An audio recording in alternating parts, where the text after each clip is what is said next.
You've got notes and notes? Notes and notes. Well, then we must be ready to go. We are. Hey, it's the Sports Wrap. Did you get a chance to watch my litit bit with Wyatt?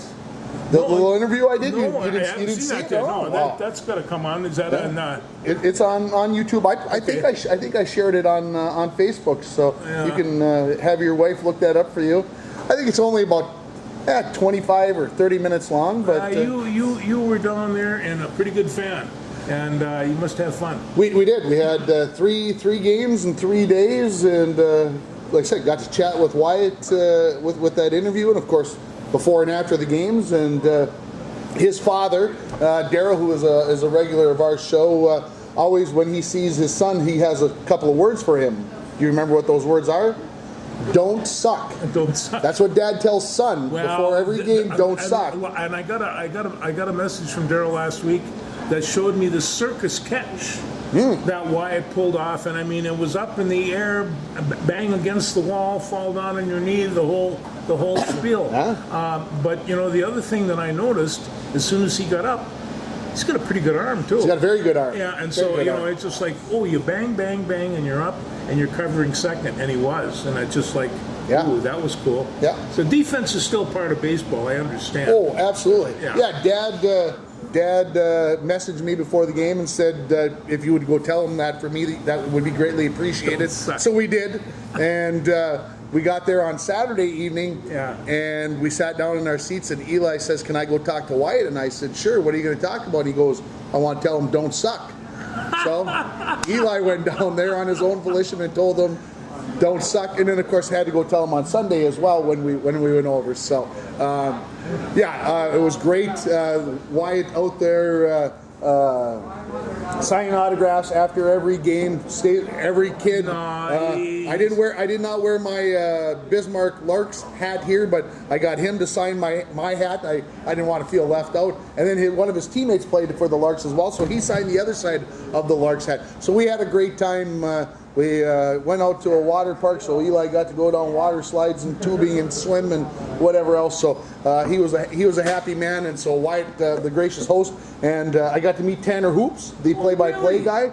We got a chance to jibber jabber for a couple of minutes. We actually did the interview from his press box area. He gets enthused. He gets enthused. I I told him, I said, "You sound exactly like you do on the radio," because that's what people say to me. You're the radio. You sound exactly. So he goes, "Well, thank you." And so we had a nice chat with Tanner Hoops as well. So kudos out to him. And I one of the questions I asked Wyatt was, "Where's the weirdest place you ever had to give an autograph?" And he said some kid came up and said he wanted it right out here on his forehead. So Tanner said, "Well, I know you're not supposed to steal from other reporters, but he said I'd like to use that if you'll give me permission." I said, "It's all fair, man. Glean what you need, man. It's all up in the air." So I don't know if we got a shout out on the air Saturday or something. You've got to have the show, man, and that's just like we add to the show. And this guy is a showman. Don't get me wrong. He's, it reminds me of the character in Bull Durham, the announcer there. I mean, like all great announcers in all good baseball movies, you have to have a great announcer, otherwise who narrates? So the kind of the scary part, I always complain about how nervous I was going on the air, making sure we had internet signal. Well, we got there Friday night, no internet. So they had no TV broadcast, but they got the game on radio because they went old school like we do it. They put up a hotspot and they got it out onto the air. So even in the professional ranks, there are still glitches. And you see this once in a while. I remember when I was a little kid, I was my favorite team, Cincinnati. We'll talk about them later. But they had a television camera set up right along the first base line, and a swarm of bees came and took the heat of this camera. They were great big old cameras, and this whole swarm of bees came across. Well, of course, they had to stop the game, and they had to get a beekeeper over there to come and gather all. Because there's all kinds of beekeepers in the city, right? So it took a little while, but I kept on thinking, what else can slow down this game? I won't forget that part. I'll bet. So Wyatt had a pretty good weekend while we were there. 5 stolen bases, I think, is maybe the highlight of the weekend. A couple of infield singles, but maybe the most, I'll say this: he had a couple of good catches while we were there. He had one that could have been a great catch, but he ended up hitting the wall.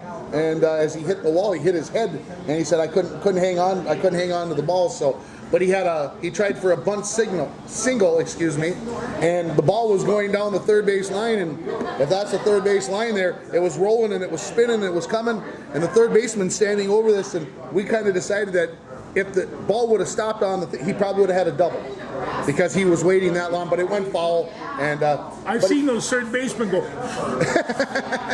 try to blow it out of the way. I mean, literally, the third basemen are weird. But so I think he had a good weekend while we were there. I think he was when we got there, his batting average was 270. I think when we left, it was like 277. So I guess that means I got to go back or something. Somewhere along the line, I realize you're going to keep. I mean, it's the number one thing on my computer. Let's push up. Let's see what the game going on with the game, and it's right there. It's very easy to get, and you know, who knows? Maybe I'll pop for the television thing one of these days and watch them play. Yeah, it's like I said, it was fun. You know, it had obviously the minor league experience, all the shenanigans going on in between games. We got a foul ball, which was a good. Eli was happier than a bug in a rug, and everything else. So yeah, great trip, and of course, free tickets. How can you go wrong? Good food. A couple beverages here and there, nothing too crazy. You know, they got the strikeout batter, so I think in the 3 games that we were there, the strikeout batter struck out 5 times, so that means half-price beer on domestic. So, you know, you got to help out the cause. You do, and face it, local domestic beers, that's an important industry. You got to support it. You got to do what we got to do. You got to do what you want to do.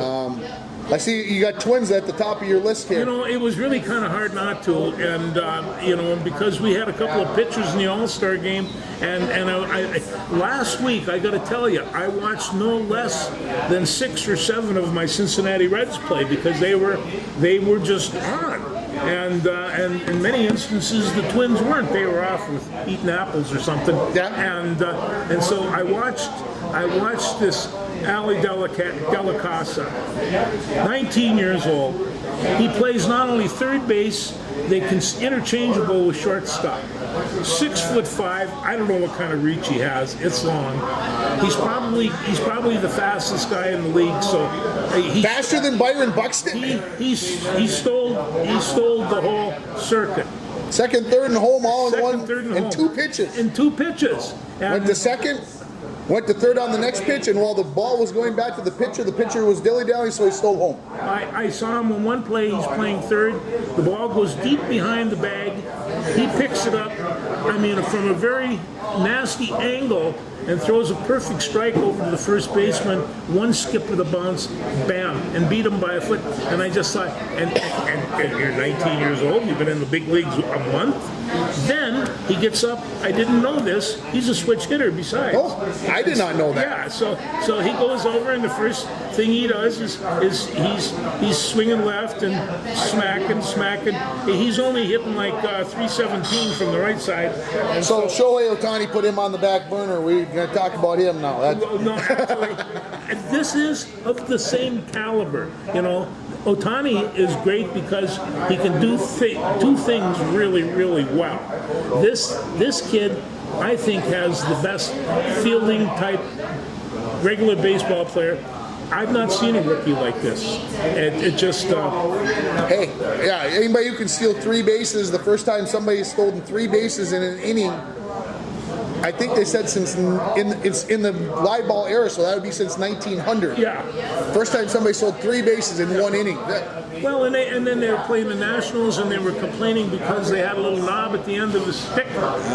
See the cheating thing. They did, so they took the knot off. He went over, he got on that base. The next one, he put that sucker so high up in the second seats, and it's just like he's got this long reach, and he's not full grown yet. I mean, he's going to fill out. He's going to fill out. He is going to fill out. And it's not only that. I like Cincinnati. They got a very exciting team, and they put on this rookie. And I noticed the All-Star game. They brought his name up a half a dozen times. Oh, I'm sure. And he wasn't playing.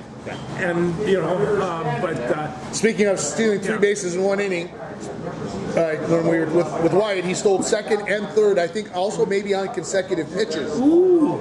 And after the words we got talking about, he says, I was actually thinking about trying to steal home just to say that I did it, but he didn't pull it off. He didn't try. No, but you just think about that. You're on second, and that pitcher's looking at you, and all of a sudden you've already made it there. He's looking at you, and nobody steals third. Well, he does, and that takes them way off their wave. It does. They just don't like that. Yeah. So you watched the All-Star game on Tuesday night? Well, I watched most of it. I did watch. I watched the home run derby. Okay, I watched like the semifinals. Yeah. And then I turned it off and went to bed. I was just like, I've seen enough. They hit them so far, Tim. They can really bang the baseball, and they seem to be having a pretty good time, and they get fans love it. Fans love it. The place was packed, and so it was. I did enjoy watching that. Probably the only time that the seats in left field are more expensive than the seats behind home plate. That's probably the truth. I mean, realistically, that's the case. Yeah, I watched a little bit of it. After a while, you see these guys hitting home runs, and you're like, okay, it's exciting. Yeah. But again, is it 3 hours of my life? I'd have a hard time investing that much. No, nor the money or the rest. But it's fun to watch on TV when there's nothing else on. I didn't get to watch the All-Star game. I got to watch an inning. But I heard the Twins pitchers did pretty well. The Twins pitchers did very well, and people were talking about Lopez because, well, they didn't know actually about Lopez. Now they do. Yeah. And it's just like in Gray, they kind of knew. Everybody was. But I want to get into that. Here we have the Twins, who arguably has the best starting rotation than anybody in baseball, and they're one game below 500 because they can't hit the tater. And it's just like, you don't have to be a deep baseball analyst to figure this out. They simply aren't hitting. They have one of the worst batting averages, not of the year, in history. The scary part about this whole conversation, and we've been having it, is this. What have we been complaining about with the Twins for the last 20 years? No pitching. No pitching. No pitching depth. We can't do this. We can't win because we don't have pitching. Well, now we got pitching. The best pitching I can remember seeing. And the hitting is abysmal. Give Cleveland a little credit. A little bit better. Cleveland has come around. The Twins just failing to score runs. And I will say this. Don't judge me. The Twins' schedule got a whole lot tougher over the past couple of weeks. Yeah, it did. Playing Baltimore and Atlanta, and those teams definitely made it a little bit tougher. Losing 3 at home to Baltimore surprised me after we took 2 or 3 the weekend before. I did too. They were right in 2 of those games. Obviously, what did it end up, 15-2 or whatever? Yeah. That was completely off the grid. Well, but there seems to be 2 trains of thought here. Number one, we're going to watch a train wreck from here on in, and other people are saying maybe that schedule isn't as bad as we might anticipate. The hitting could improve on account of it can't get much worse, and how easy is the schedule? Well, all I know is they got 3 games in Cincinnati, and I was looking at it in the end of September, and I thought, he's going to get a plane ticket. He's going. I wonder where I could be in there that time, but we'll see. But they have to. I've got this. There's a couple of weeks in a row that they play 13 games in a row. 13 days, there's no breaks. Yeah. That's when those injuries are going to start to come. Well, and let's hope that's when they're hitting the ball real well, and things keep, that. And it's starting right now. It is starting tonight. They got 13 straight. They go 4 at Oakland, 4 at Seattle, 4 with the Sox, 3 with the Sox, and then 3 again with Seattle. So, that's a tough schedule, and they do that 3 times the rest of the season. Yeah, we'll see what happens. I'm just looking at the schedule because it starts at 6:07 tomorrow night. So our Blues Hour might get a little. I may have to be on the grid so that we get it on, so it gets on the air. Well, that's true. I personally I can enjoy babysit it. I personally enjoy Yeah. listening to the Blues on Saturday night. Okay, Anyway. what else baseball wise? Okay, no, there was,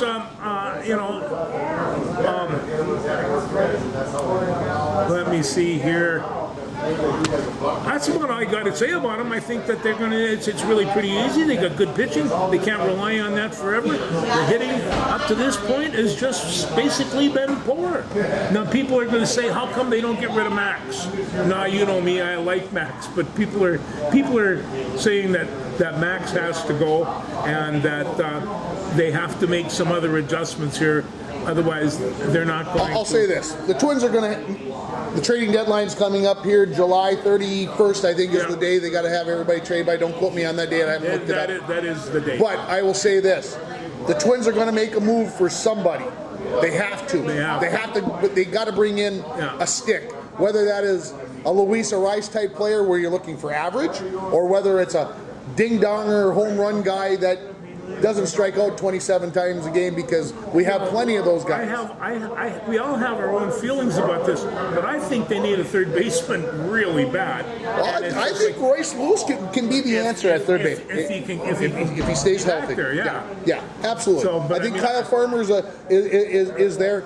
The Twins are going to have to give something up, and the question is Max Kepler a tradable player?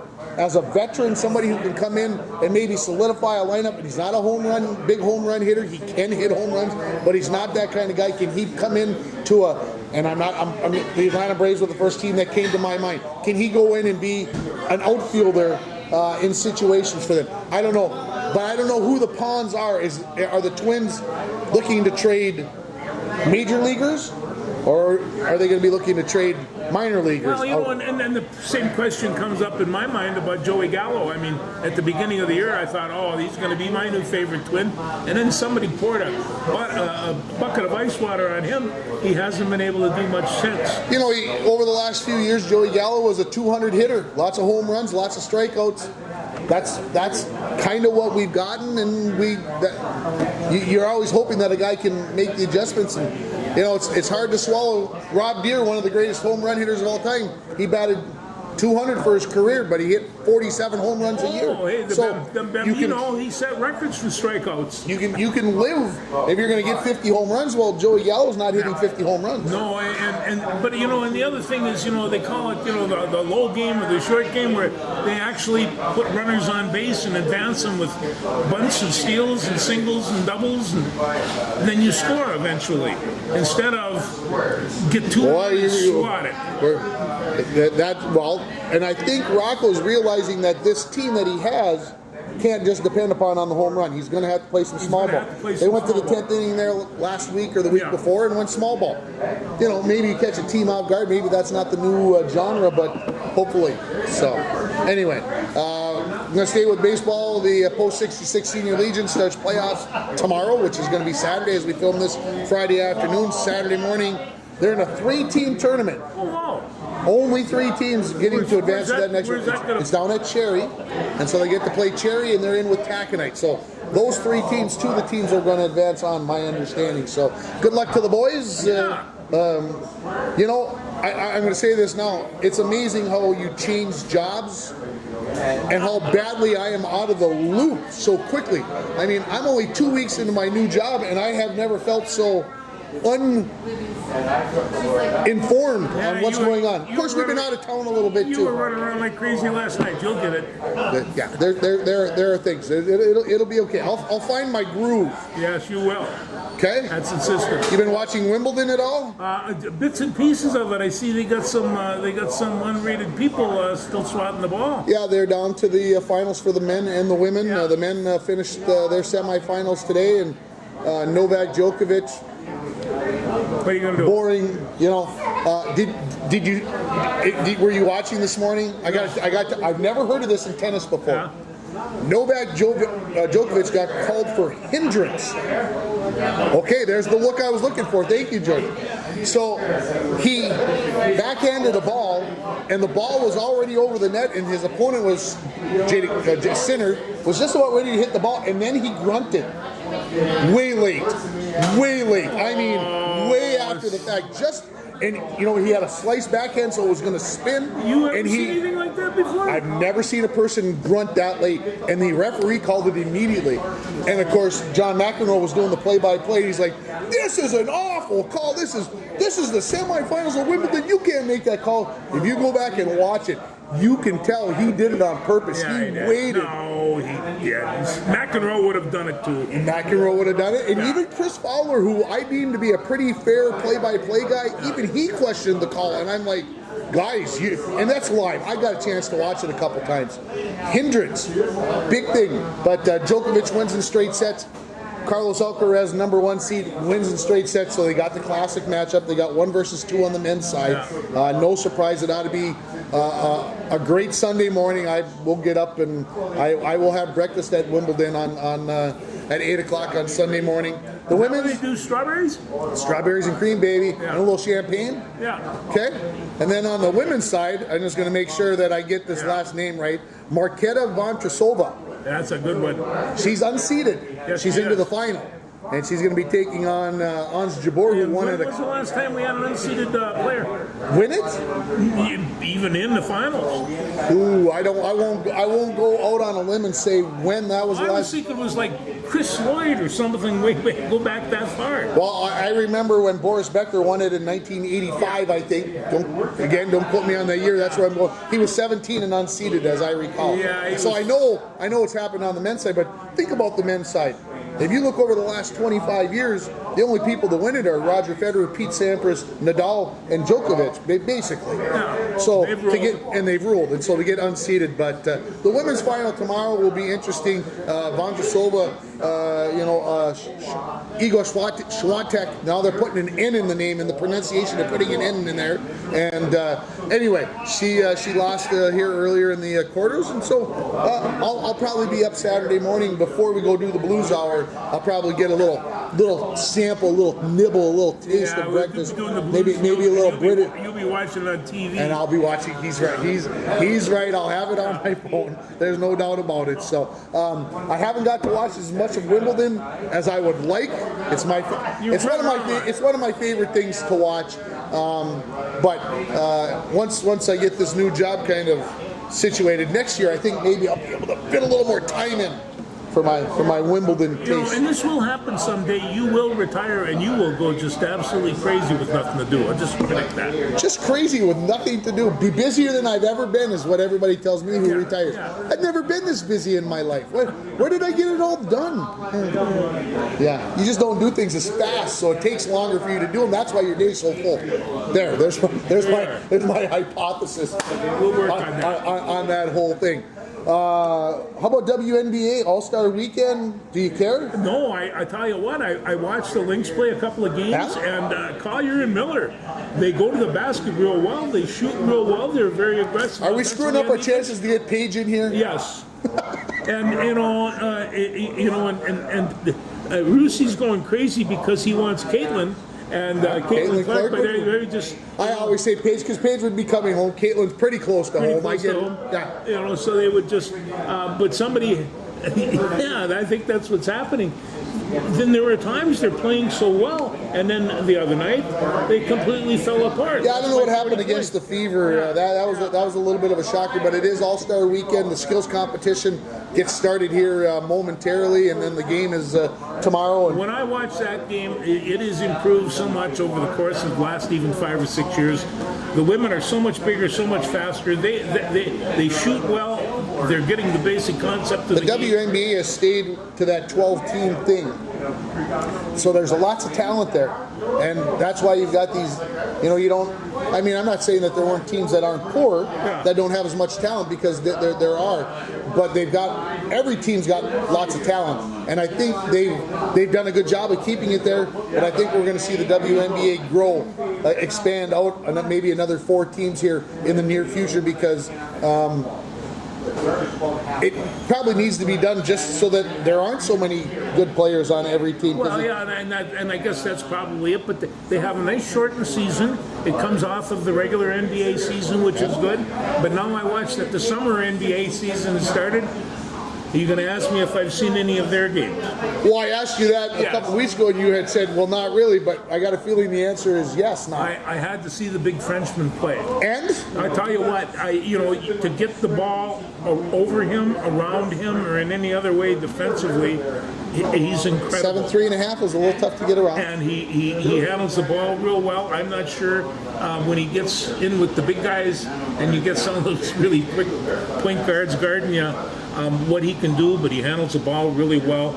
And if he's anywhere near that 30-foot line, I mean even close, he's going to pop. Can I say I did not watch it on principle? Yeah. It was like, no, I am not following along with this. I am not watching. But I will say that the summer basketball, of course, has been on ESPN quite a bit. Yeah. So if you turn to ESPN, you've got to watch it. I will say that I've watched maybe a minute or two of it. But then I turn the channel because I remember George is watching this for me. I don't need to watch this. I fought it, Tim. I really did, but you fought the good fight, but you lost. No, there was no win there either.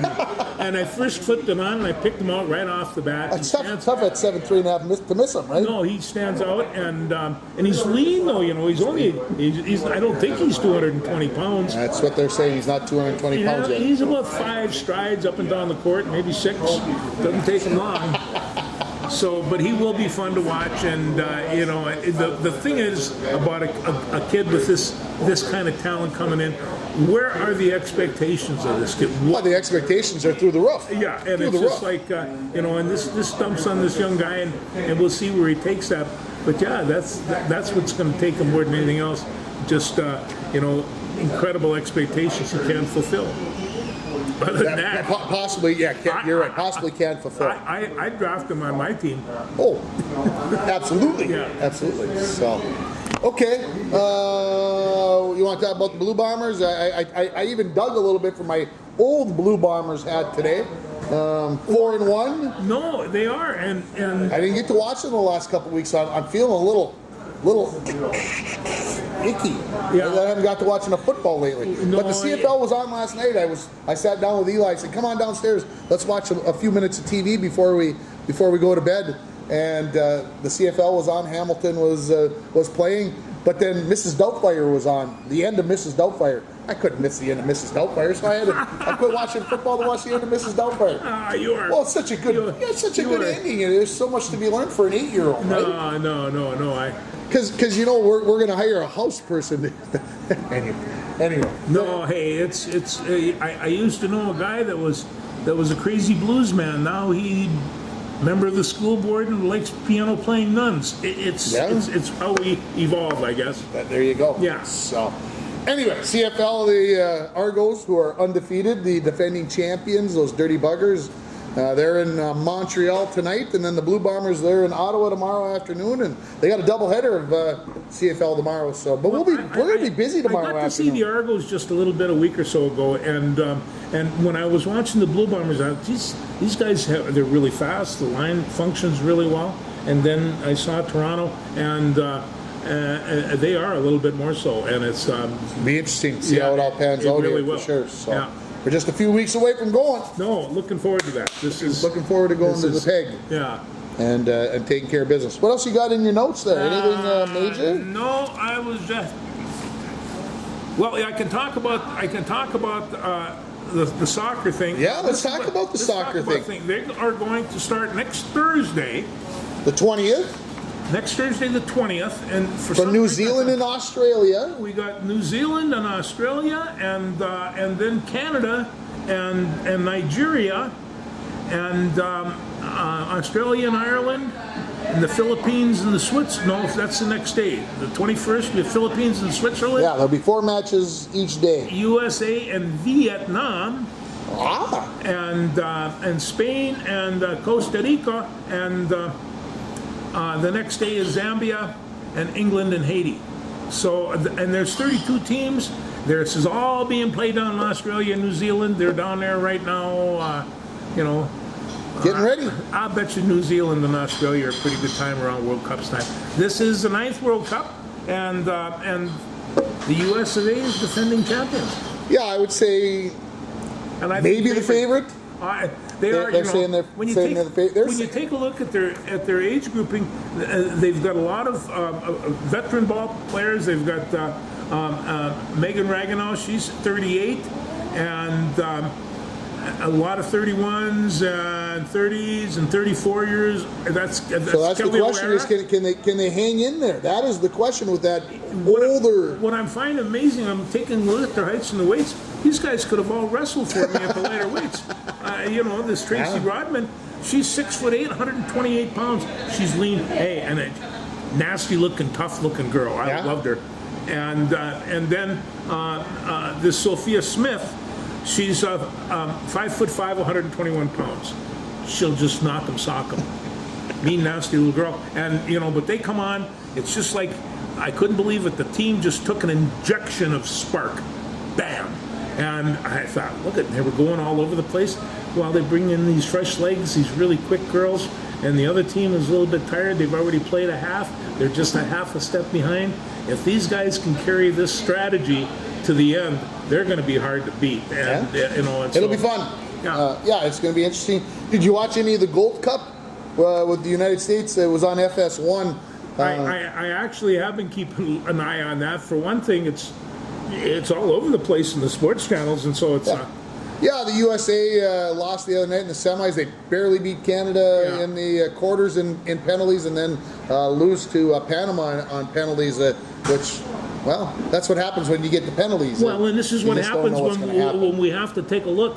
Who has the best football team? Well, is it the women or the men? Well, I'm telling you right now, buddy, the girls are producing, and the men, geez, they have so much talent, and they just a half a step late or something. Yeah. Same way last year. It'll come. We got to keep being. It'll come. It'll be there. We got Messi down in Florida now. So yeah, he went grocery shopping today, and that made the ESPN. I'm like, you guys are really bad. I'm like, what? Yeah, Messi goes grocery shopping first time in Miami. I'm like, what? Who cares? Why are you wasting my time with a notification on this, you dirty butt? Anyhow. Yeah, so. There you are. Anything else? I got that's what I got covered. Yeah, I'm just going to say, British Open golf. British Open. Next week, we'll be starting Scottish Open always the week before. Yeah. British Open next week, so of course that'll be part of the piece of the puzzle next weekend, and we'll go from there. Yeah, will do. Be back. Thanks, everybody. Have a good one.